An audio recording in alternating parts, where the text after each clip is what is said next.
और अंग्रेजों ने काले अंग्रेजों की एक फौज तैयार कर दी थी जिनके हाथों में वो सत्ता सौंप कर गए। विंस्टन चर्चिल ने ब्रिटिश पार्लियामेंट में कहा और क्लेमेंट आर एटली ने उसको एंडोर्स किया। विंस्टन चर्चिल कहता है कि हमें हिंदुस्तान को आजादी नहीं देनी है, सत्ता का हस्तांतरण करना है और सत्ता भी ऐसे लोगों के हाथ में देनी है जो आत्मा से अंग्रेज हों, शरीर से भले हिंदुस्तानी हो।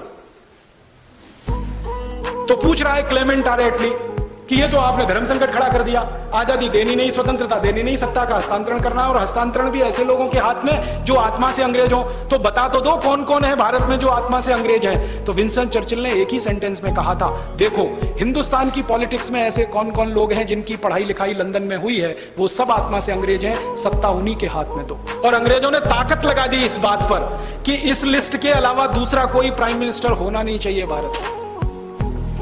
एटली कहता है ब्रिटिश पार्लियामेंट में, हमको कोई परवाह नहीं है, सत्ता जब ऐसे भारतीयों के हाथ में जाएगी जो आत्मा से अंग्रेज हैं, शरीर से भारतीय हैं, तो ये वही करेंगे जो हम कर रहे थे पिछले 250 साल, और ये उसी रास्ते पे चलेंगे जिस पर हम भारत को चलाएंगे। माने भारत आजाद होगा ही नहीं, स्वतंत्रता कभी आएगी ही नहीं। और वही हुआ।